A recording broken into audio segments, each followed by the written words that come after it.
Republic ಕನ್ನಡದ ಧ್ಯೇಯವಾಕ್ಯ ನಿಮ್ಮ ಧ್ವನಿ. ಜನರ ಅಭಿಪ್ರಾಯಕ್ಕೆ ಒಂದು ಮುಕ್ತ ವೇದಿಕೆಯನ್ನು ರಿಪಬ್ಲಿಕ್ ಕನ್ನಡ ಒದಗಿಸಿಕೊಡ್ತಾ ಇದೆ. ಮುಂಗಾರು ಮಳೆ ಕೊರತೆಯಿಂದಾಗಿ ರಾಜ್ಯದಲ್ಲಿ ಭೀಕರ ಬರ ಆವರಿಸಿದೆ. ರೈತರ ಬದುಕು ಅಕ್ಷರಶಃ ನಲುಗೋಗಿದೆ.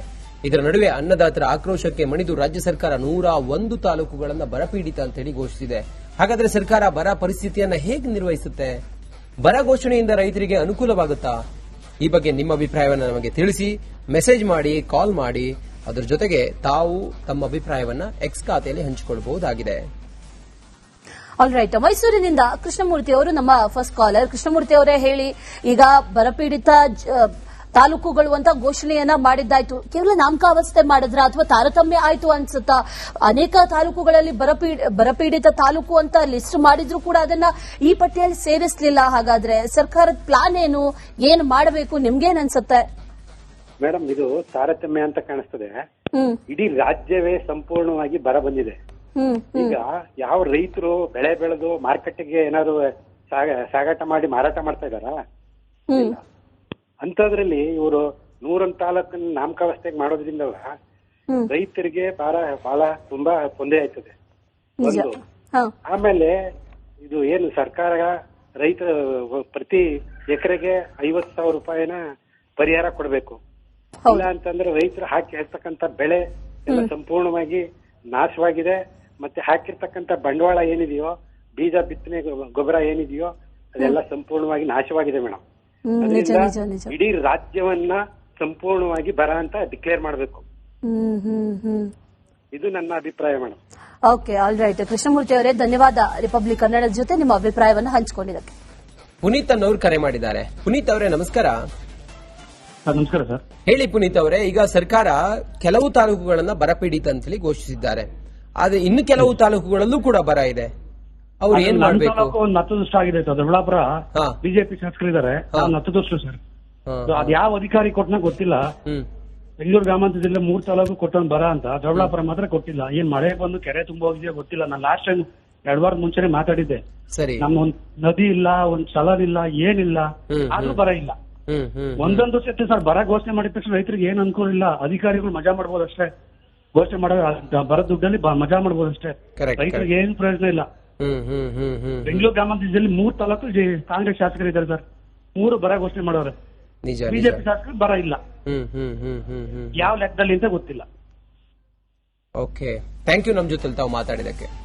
ವಿಜಯಪುರದಿಂದ ಭೀಮನಗೌಡ ಅವರು ಕರೆ ಮಾಡಿದ್ದಾರೆ. ಭೀಮನಗೌಡ್ರೆ ನಮಸ್ತೆ, ಏನ್ ಹೇಳ್ತೀರಿ? ಸರ್ಕಾರ ನಾಮಕಾವಸ್ಥೆ ಮಾಡಿ ಬಿಡ್ತಾ, ಕೇವಲ ಹೆಸರುಗಳನ್ನ ಘೋಷಣೆ ಮಾಡಬೇಕು ಅನ್ನೋ ಕಾರಣಕ್ಕೆ ಪಟ್ಟಿಯಲ್ಲಿ ಸೇರಿಸ್ತಾ ಅನ್ನೋ ರೀತಿಯಲ್ಲಿ ಭಾಸವಾಗ್ತಾ ಇದೆ. ಯಾಕಂದ್ರೆ ಉಳಿದಂತ ತಾಲೂಕುಗಳೆಲ್ಲ ಅಂತದ ಪರಿಸ್ಥಿತಿ ಇದೆ. ಹಾಗಾದ್ರೆ ಏನನ್ಸುತ್ತೆ ನಿಮ್ಗೆ?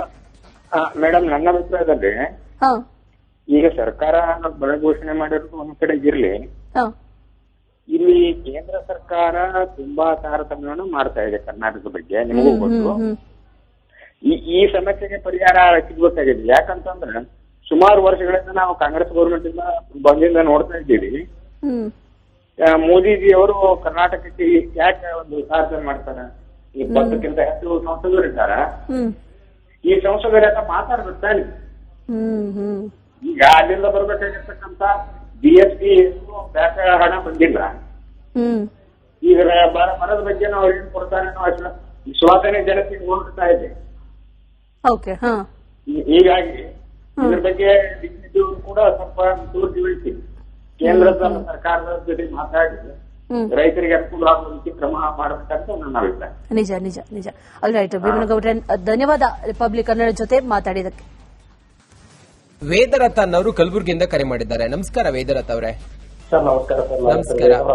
ಕಲಬುರಗಿ ಡಿಸ್ಟ್ರಿಕ್ಟ್ ನಿಂದ ಮಾತಾಡೋದು, ಚಿಂಚೋಳಿ ತಾಲೂಕಾ. ಆಯ್ತು ಸರ್, ತಮ್ಮ ಕಲಬುರಗಿಯಲ್ಲಿ ಬರ ಇದೆ. ತಮ್ಮ ತಾಲೂಕನ್ನ ಘೋಷಣೆ ಮಾಡಿದಾರಾ ಅಥವಾ ಬರ ಪೀಡಿತ ಅಂತ ಹೇಳಿ? ಕಲಬುರಗಿ ಡಿಸ್ಟ್ರಿಕ್ಟ್ ನ ಲಿಸ್ಟ್ ನಲ್ಲಿ ಅವಾಯ್ಡ್ ಮಾಡಿಬಿಟ್ಟಿದ್ದಾರೆ ಸರ್ ಟೋಟಲಿ. ಈಗ ಬಿದರ್ ಕನ್ಸಿಡರ್ ಮಾಡಿದ್ದಾರೆ, ಆದ್ರೂ ಬಿದರ್ ನಲ್ಲಿ ಕೂಡ 2-3 ತಾಲೂಕು ಅಷ್ಟೇ ತಗೊಂಡಿದ್ದಾರೆ. ನಿಜ ನಿಜ ನಿಜ.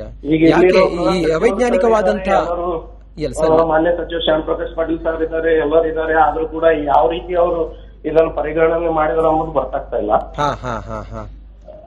ಕಲಬುರಗಿ ಡಿಸ್ಟ್ರಿಕ್ಟ್ ನಲ್ಲಿ ಒಂದಾದ್ರೂ ತಾಲೂಕಾ ಘೋಷಣೆ ಆಗಿದ್ರೆ ಒಂದು ಇದು ಇತ್ತು. ಯಾವ್ದು ಒಂದ್ ತಾಲೂಕಾ ಆಗ್ಲಿ, ಯಾವ್ದೇ ಒಂದು ಹಳ್ಳಿ ಆಗ್ಲಿ, ಯಾವ್ದೇ ಒಂದು ಹೆಸರು ತುಂಬಿಲ್ಲ. ಅವ್ರಿಗೆ ಏನಿದು ಬಿಸಿಲು ನಾಡ್ ಅಂತ ಹೆಸರು ಇದೆ ಇದಕ್ಕೆ. ಅದೇ ಈಗ ಅದು ಮಲೆನಾಡ್ ಅಂತ ಹೇಳಿ ತಿಳ್ಕೊಂಡೇನು ಅವ್ರೇನಾದ್ರು ಬಿಟ್ಟಿದಾರ ಲಿಸ್ಟ್ ನಲ್ಲಿ ಹೆಸರು ಅಂತ ಗೊತ್ತಾಗ್ತಾ ಇಲ್ಲ.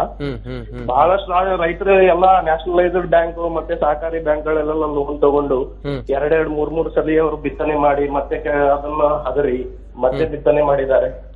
ಆದ್ರೂ ಕೂಡ ಅವು ಇನ್ನೂ ಕೈಗೆ ಬರೋ ಪರಿಸ್ಥಿತಿಯಲ್ಲಿ ಇಲ್ಲ.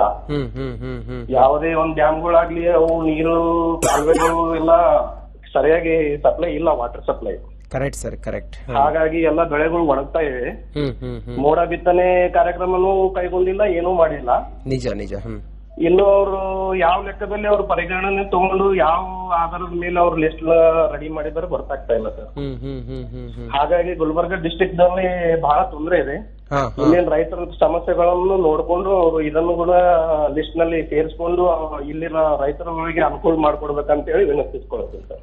ಓಕೆ, ಥ್ಯಾಂಕ್ ಯು ನಮ್ಮ ಜೊತೆ ಮಾತಾಡೋದಕ್ಕೆ ವೇದವ್ರತ್ ಅವರೇ. ತಿಪಟೂರಿನಿಂದ ಮನು ಕರೆ ಮಾಡಿದ್ದಾರೆ. ಮನು ಅವರೇ ನಮಸ್ತೆ. ಸರ್ಕಾರ ಲೇಟ್ ಆಗಾದ್ರೂ ಈಗ ಪಟ್ಟಿಯಲ್ಲಿ ಸೇರಿಸಿದೆ ಅಂತ ಅಂದ್ಕೊಳ್ಬೇಕು ರೈತರು, ಅಥವಾ ನಮ್ಮ ತಾಲೂಕನ್ನೇ ಸೇರಿಸಲಿಲ್ಲ ಅಂತ ಬೇಜಾರು ಮಾಡಬೇಕು, ಗೊತ್ತಿಲ್ಲ. ಪರಿಸ್ಥಿತಿ ತುಂಬಾ ಕಠಿಣ ಆಗಿದೆ. ನಿಮ್ಗೆ ಏನ್ ಅನ್ಸುತ್ತೆ ಸರ್ಕಾರ ಈ ಸಂದರ್ಭದಲ್ಲಿ ಮಾಡಬೇಕಾಗಿರೋದೇನು? ಮೇಡಮ್ ನಮಸ್ತೆ. ನಮ್ದು ತುಮಕೂರು ಜಿಲ್ಲೆ ತಿಪ್ಟೂರು ತಾಲೂಕಿಂದ ಮಾತಾಡ್ತಾ ಇದ್ದೀನಿ. ಹೇಳಿ. ನಮ್ಮಲ್ಲಿ ಕಾಂಗ್ರೆಸ್ ಶಾಸಕರು ಇರೋದು ಷಡಾಕ್ಷರಿ ಅವರು. ಆದ್ರೂ ಕೂಡ ತಿಪ್ಟೂರಿನ ದುರಂತದ ಏನೋ ಗೊತ್ತಿಲ್ಲ. ತಿಪ್ಟೂರಿನ ಸುತ್ತಮುತ್ತ ಅಂದ್ರೆ ಅರಸೀಕೆರೆ, ಗುಬ್ಬಿ, ತುರುವೇಕೆರೆ, ಚಿಕ್ಕನಾಯಕನಹಳ್ಳಿ ಎಲ್ಲ ತಾಲೂಕು ಬರಪೀಡಿತ ಆಗಿದ್ದಾವೆ. ಅದು ತಿಪ್ಟೂರು ಮಾತ್ರ ಬರಪೀಡಿತ ಅಂತ ಘೋಷಣೆ ಮಾಡಿಲ್ಲ. ತುಮಕೂರು ಜಿಲ್ಲೆನಲ್ಲಿ 10 ತಾಲೂಕುಗಳಲ್ಲಿ ತಿಪ್ಟೂರು ಒಂದನ್ನ ಬಿಟ್ಟು ಉಳಿದವೆಲ್ಲವೂ ಬರಪೀಡಿತ ಅಂತ ಹೇಳಿದ್ದಾರೆ. ಆದ್ರೆ ನಿಜವಾಗ್ಲೂ ಹೇಳ್ಬೇಕಂದ್ರೆ ತುರುವೇಕೆರೆಗೆ ಒಂದು ಚಾನಲ್ ನೀರು ಇರ್ಬೋದು, ಈ ತರ ಏನಾದ್ರು ಒಂದು ಸಿಕ್ಕಿದ್ರು ಕೂಡ ತಿಪ್ಟೂರು ಇಲ್ಲಿವರೆಗೂ ಏನೂ ಸಿಕ್ಕಿಲ್ಲ. ಯಾವ ಆಧಾರದ ಮೇಲೆ ಘೋಷಣೆ ಮಾಡಿದ್ದಾರೆ ಅನ್ನೋದೇ ಗೊತ್ತಿಲ್ಲ. ಅಂದ್ರೆ ಈ ವರದಿ ಪರಿಶೀಲನೆಗಳಲ್ಲೇ ಹಾಗಾದ್ರೆ ಸರಿ ಇಲ್ಲ ಅನ್ನೋ ರೀತಿಯಲ್ಲಿ ನಿಮ್ಗೆ ಅನ್ನಿಸ್ತಾ ಇದೆ? ಖಂಡಿತ ಮೇಡಮ್. ಈಗ ಅಧಿಕಾರಿಗಳು ಯಾವ ಆಧಾರದ ಮೇಲೆ ವರದಿ ಕೊಟ್ಟಿದ್ದಾರೋ ಅಥವಾ ನಮ್ಮ ಶಾಸಕರ ಬೇಜವಾಬ್ದಾರಿತನೋ ಏನೋ ಗೊತ್ತಿಲ್ಲ, ತಿಪ್ಪಗೆ ಪ್ರತಿ ಸಲ ಇದೇ ರೀತಿ ಒಂದು ತಾರತಮ್ಯ ನೀತಿ ಆಗ್ತಾನೆ ಇದೆ. ಇದ್ರ ಬಗ್ಗೆ ನಮ್ಮ ಶಾಸಕರು ಆರೋಪಿಸಬೇಕು ಅಂತ ಅಷ್ಟೇ. All right. ಮನು ಅವರೇ ಧನ್ಯವಾದ. ರಿಪಬ್ಲಿಕ್ ಕನ್ನಡ ಜೊತೆ ನಿಮ್ಮ ಅಭಿಪ್ರಾಯವನ್ನು ಹಂಚಿಕೊಂಡಿದ್ದಕ್ಕೆ. ಅನೇಕರು ಹೇಳ್ತಾ ಇರೋದು ಸರಿಯಿಲ್ಲ ಇದು, ಯಾಕಂದ್ರೆ ಅನೇಕ ಕಡೆಗಳಲ್ಲಿ ಆ ಬರದ ಪರಿಸ್ಥಿತಿ ಅವ್ರಿಗೆ ಗೊತ್ತು ಯಾವ ರೀತಿ ಆಗಿದೆ ಅಂತ.